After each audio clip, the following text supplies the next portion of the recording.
In this video, I will show you how to leave a group on Facebook. Let me show you how. First thing first, open up your Facebook app.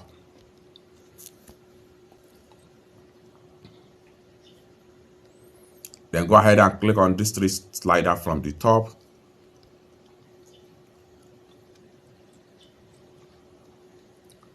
Then go ahead and click on groups.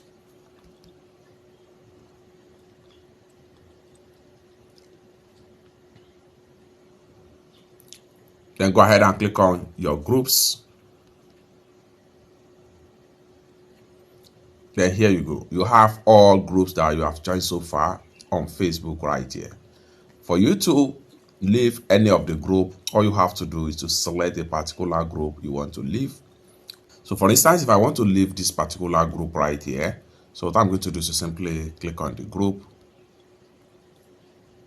Then after click on the group, next thing I'm going to do right here is to simply click on join right here.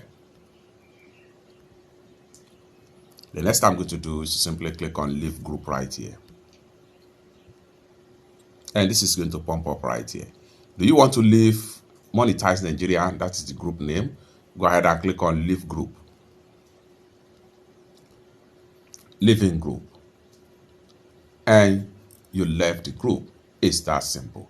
For more useful tutorial, tips and tricks about how best to use Facebook, consider to subscribe. Thank you so much for watching, and I hope to see you in my next video. Bye for now.